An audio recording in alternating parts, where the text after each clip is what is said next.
ফিলিস্তিনের অবরুদ্ধ গাজা উপত্যকায় ইসরায়েলের সেনাবাহিনীর বর্বরতা যেন থামছেই না। গাজা উপত্যকায় ইসরায়েলের চলমান হামলায় গত শুক্রবার ভোর থেকে কমপক্ষে ৪৫ জন ফিলিস্তিনি নিহত হয়েছেন। এর মধ্যে বহু নারী ও শিশুও রয়েছে। ২০২৩ সালের ৭ অক্টোবর হামাসের হামলার পর গাজায় সামরিক অভিযান শুরু করে আইডিএফ। শুক্রবারের হামলাসহ ১.৫ বছরের বেশি সময় ধরে চলা অভিযানে মোট নিহতের সংখ্যা বেড়ে দাঁড়িয়েছে ৫১,৪০০ জন। এছাড়া আহতের সংখ্যা বেড়ে হয়েছে ১,১৬,৪১৬ জন। নিহত ও আহতদের অন্তত ৫৬% নারী ও শিশু। তবে গাজা সরকার পরিচালিত মিডিয়া অফিস জানিয়েছে, ধ্বংসস্তূপের নিচে চাপা পড়ে থাকা হাজারো নিখোঁজকে হিসেব করলে প্রকৃত মৃতের সংখ্যা ৬১,৭০০ ছাড়িয়ে যাবে। এদিকে জাতিসংঘের মানবাধিকার বিশেষজ্ঞ মাইকেল ফাখরি বলেন, ইসরায়েল রাজনৈতিক উদ্দেশ্যপ্রণোদিতভাবে এবং পরিকল্পিতভাবে গাজায় মানবসৃষ্ট দুর্ভিক্ষ তৈরি করেছে। ইসরায়েল গত ৫০ দিনেরও বেশি সময় ধরে গাজায় সম্পূর্ণ অবরুদ্ধ করে রেখেছে।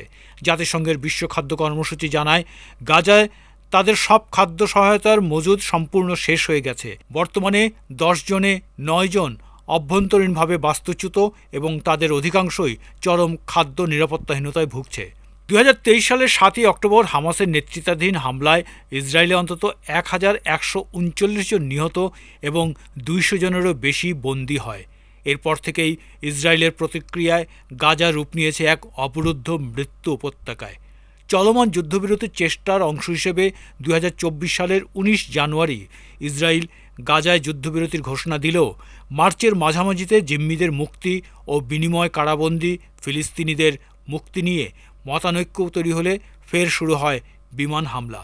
দ্বিতীয় দফায় এই অভিযানে গত ৩৮ দিনে নিহত হয়েছেন ২,০৬০ জন, আহত হয়েছেন আরও ৫,৩৭৫ জন। জাতিসংঘ সহ আন্তর্জাতিক মানবাধিকার সংস্থাগুলো ইসরায়েলকে অবিলম্বে মানবিক করিডোর খুলে দেওয়ার আহ্বান জানালেও তেল আবিব সরকার এখন পর্যন্ত সেই আহ্বানে কর্ণপাত করেনি। এদিকে জাতিসংঘ সহ আন্তর্জাতিক সম্প্রদায়ের পক্ষ থেকে ইসরায়েলকে বারবার গাজায় অভিযান বন্ধের আহ্বান জানানো হয়েছে। ইতিমধ্যে আন্তর্জাতিক আদালত আইসিজেতে ইসরায়েলের বিরুদ্ধে গণহত্যার অভিযোগে মামলা দায়ের করেছে দক্ষিণ আফ্রিকা।